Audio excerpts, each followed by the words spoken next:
Welcome to Varn vlog.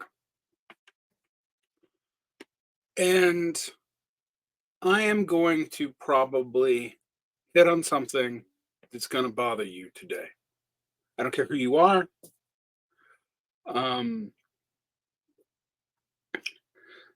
this comes out of a series of debates that have emerged that I've been having both privately and in public for a long time. And the first thing is revolutionary optimism is eschatology. The second thing is if you expect crisis or immiseration or the general climate collapse or the police that will emerge in response to any of those things to solve your problems for you, you are also guilty of eschatology. If you think that the more positive attitudes of Zoomers that you listen to on social media, as people who are younger than you, are the hope of the future, you are guilty of eschatology. If you think that accelerating the contradictions will, in and of themselves, make politics cut in a way that will benefit your own particular moral and political vision of the world, you are guilty of eschatology. Focus that shit on religion. There's no place for it in the organization of peoples. I've been talking about beyond the black pill for a long time.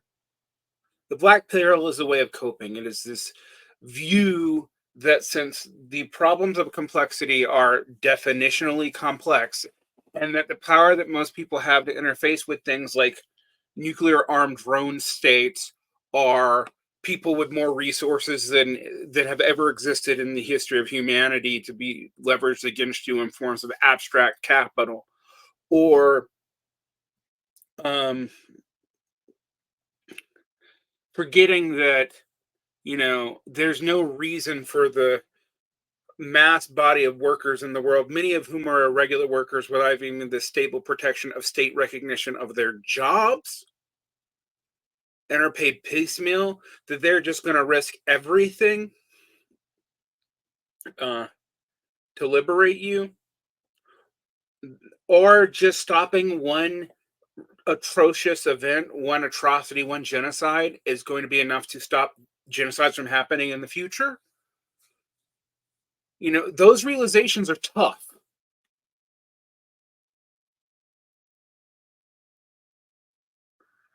But mere hope is not hope that is based in anything.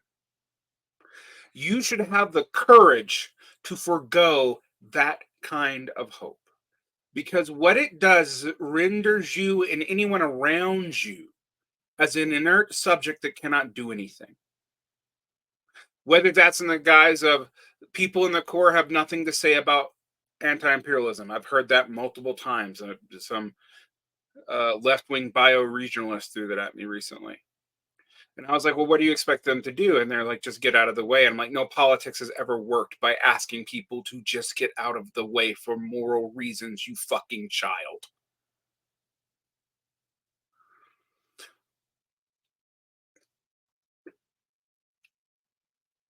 And other people have basically revenge fantasies of justice. It's based in resentment.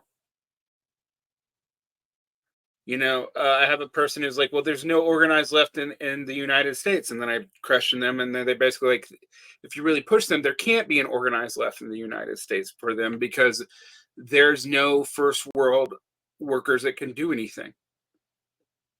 Thus, the only thing that can happen is justice being brought by the entirety of the outside world, which of course projects a unity upon the outside world that is not there. It pretends that class and other divisions are somehow overcome because there is an imperial core, or that there aren't cores and peripheries reflecting the major one throughout the world. That whenever there's a core and periphery, you go to the core, there's still a core and periphery within the core too. It is like that even in cities like New York or states like California. Chino and Humboldt County exist. These monolithic views of justice, of revenge, of whatever narrative you tell yourself, Ultimately, it makes you and everyone around you a passive agent, waiting for someone else to do history for you, whether that be Xi in China or the nebulous forces of the third world, and you do not have any way to interface or interact with them as an agent. Also, this is purely negative vision of politics. There are all kinds of reasons to oppose empire. Not all of them are left wing, my friends. And since these societies are also heterogeneous, there's no automatic answer to what happens. The problem with popular fronts and with the United Fronts, honestly, is while they may be necessary, at least United Fronts are. I don't know that popular fronts ever are. Without a minimum positive vision for what happens after you defeat X thing, you stop said genocide, you stop said dispossession, you stop one capitalist action, you do one national consolidation, you liberate one nation. It says nothing about what comes afterwards. Those are always temporary politics that are reactive.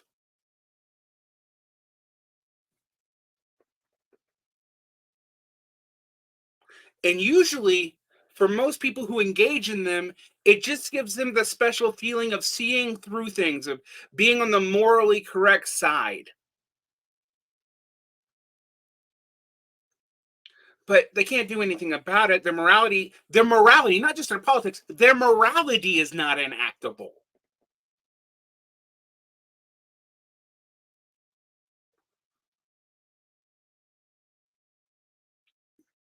The issue with the genocide is it'll be stopped one way or the other, right? Let's be honest. It'll be stopped either because it's completed or because something stops it. Some elites decide that it's gone too far, that it's too dangerous to some elements of the status quo, or some other major power just decides it's unconscionable and will risk major war over it, right? But it doesn't stop genocides from happening.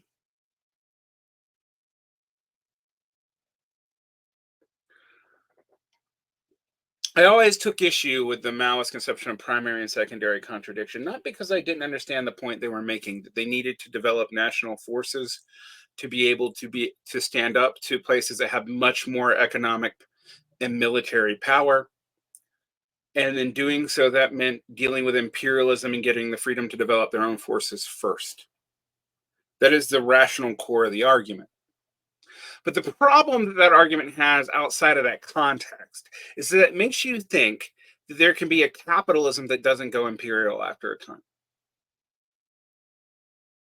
That the need for new resources, new markets, new extracted capacities, uh, both to leverage your own overproduction and to get materials to make it, that because of the limits in any given system and the limits of natural resources, that will never respect the imaginary boundaries of nation states and their territorializations.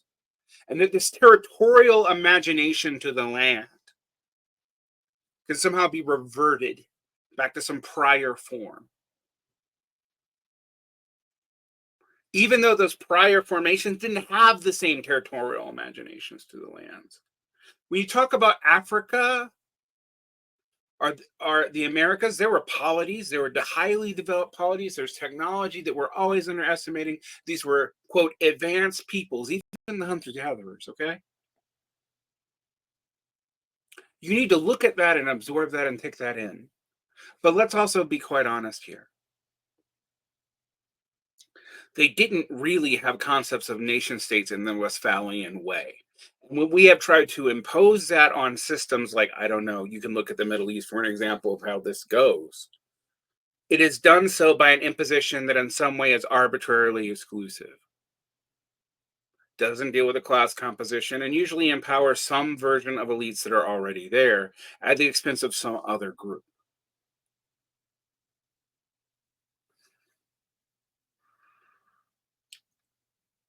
And so there's this paradox in this form of decolonization where decolonization is called for, but the only forms of political legitimacy to interface with the world system are basically forms of polity that emerge out of the European Westphalian context. And even the idea of civilizational states are still basically based on that idea.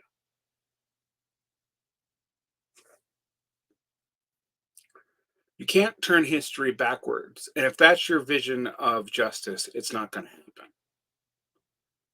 You have to go through that. You have to let it go. Do you want to, we want to stop the initial event. Like I have said, even if it has not a goddamn thing to do with communism. All right. And stopping what is happening in Gaza would be worth doing. People disagree with me on that because it's not about communism. Our people think that it is about communism and it would necessarily lead to that. And I just don't think logically either thing is necessarily true. That just because it doesn't forego the cause of communists, that we should just not care, nor can we do much, nor can we say that it would automatically lead to the politics that we have. I have said that you could stop a genocide and return to the status quo. The best response I've had to that was most honest, is the status quo is inherently genocidal. But then my response to that was, you're right. But then ask yourself why negative politics isn't enough. If you don't see how that can be abused, how you can take these negative signifiers and turn them anywhere, you're not watching the projections people have on politics on social media. You're not watching the way there's anti-imperial language in all forms of political discourse today, except ironically out of liberals themselves and left liberals themselves. I mean, I literally saw Rick Porlstein say, vote for slower genocide. I couldn't even deal with it. But there's also other forms of this, like this view that certain generations somehow exist outside of the larger society that they live in. There's this view that Gen Z is going to be an answer to the millennial malaise. Gen Z has grown up online. It's in the same social institutions that failed millennials. The millennials tried to believe that they could revive as somehow forms of leftism. We've forgotten that now. Somehow 2020 has made us forget everything that was said before it. A very convenient form of collective amnesia. But nonetheless, when you look at Gen Z, they're like 25, they're like 5 out of 10 are Democrats, 4 out of 10 are Republicans. Yes, they have different views than the Republican elders, but that was also true for every other generation. These kids are products and have a similar incentive society as everyone else in this society. There's nothing about age by itself that automatically fixes it. Now, age is a material condition because it is tied to the accumulation of wealth, the accumulation of fictitious capital, particularly, and valorizable and non-valorizable homes, being able to buy in the property. But let me tell you, hospitals are clawing back most of what the boomers have. So they're not going to that many millennials. So we'll be spared from that form of corruption. And on social attitudes, Gen Z and millennial aren't that different. Just on most surveys, a Gen Z resents the millennial tendency of language police because they don't think it does anything. And by the way, they're right. But that's just an obvious product of living in this society. Millennials also don't do that shit in the same way anymore. The only people who do are academics and those people in rarefied spaces that are removed from most people's immediate social concerns. So you have to drop this shit that something's going to stochastically happen and do the work for you. And you also have to drop the magical volunteerism of pretending you can do it by yourself. It requires work. It requires understanding some kind of narrative of legitimate authority and setting up the incentive systems to set that up. Now, you might go, Varn, you believe in classlessness. I do. But I also do believe in leadership.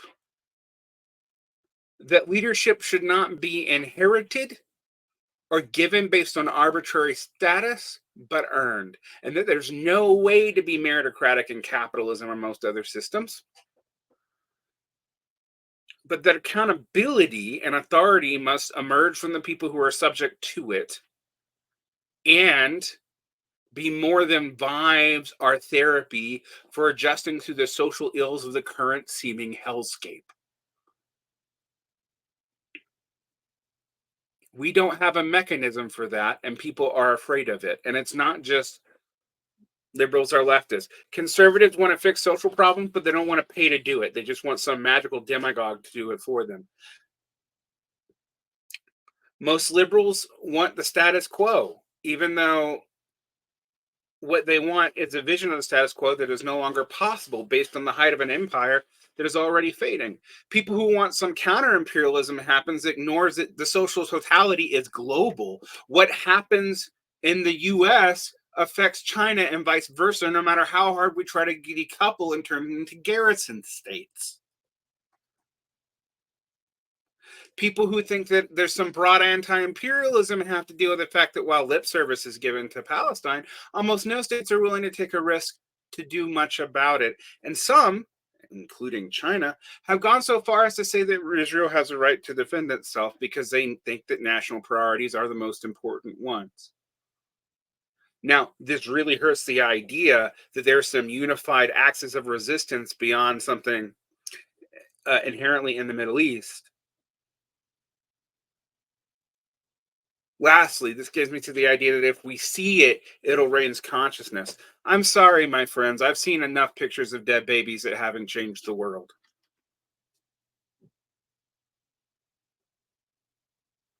As if looking away will make people feel like they're empowered to do anything about it. There's this paradox in American discourse right now that, on one hand, in general, most people, definitely most Democrats, but even a good deal of Republicans, want the situation in Gaza to stop. They think it is horribly atrocious, if not a genocide. On the other hand, that's not how they're voting because they don't think their vote's going to matter much on it. And when leftists push on it, they say, like, oh, well, vote for Jill Stein. The Green Party's goals only get to like 5% of the vote so they can be more legitimate. Now, I'm not voting. I don't say who I'm going to vote for in public, but I can tell you I'm not voting for either major parties. This is not a criticism of third party voting. And before the liberals get mad at me, I'm also in Utah. I can vote my conscience and I'm going to goddamn well do it. Being a junior partner in a coalition with Dick Cheney is not something I can in good conscience vote for.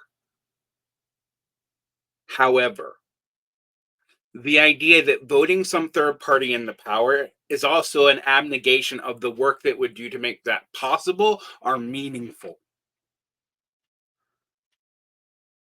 So the reason why I want people to go through this period of blackpilling this is to drop the eschatology, to drop the sub-religious ways of thinking, to even drop ideas that justice can be achieved off of undoing what has happened in the past because nothing will undo what has happened in the past. It cannot be undone. The work is larger than voting. The work is larger than canvassing. The work is larger than protesting. The question is then, what is the work? And that's something we can only figure out collectively because there's no magic pill that'll make us voluntarily figure that out. Even the invention of an organized socialist party for the workers would not inherently do that.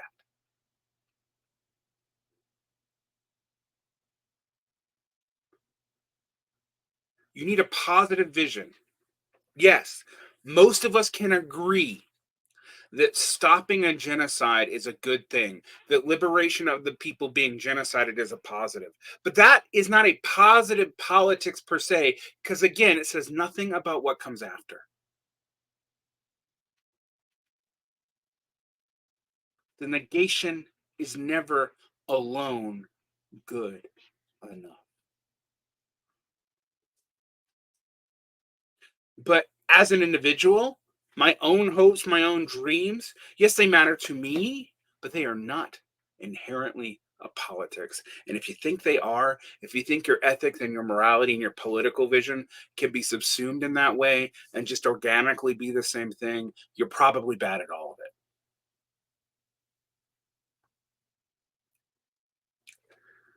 We have to give up false hope so that we can have hope in something real. This democracy as joy stuff, whether it's from Kamala Harris or Mark Fisher, is not real. This situations or crisis or immiseration or whatever is going to do the work for us is not real. If you're in the Imperial Core, you live in a place with almost untold numbers of nukes. Your job, if you want to do something about internationalism, is to make sure that none of them ever go off. It can't happen with simple notions of universal subjectivities, where the universal subjectivity is always moving around someplace else. How convenient for you that it is someplace else and you don't have to do anything. Like and subscribe, hit the bell. We have nothing to lose but our audience. And maybe that's where we should be. We should be willing to lose it. Take care.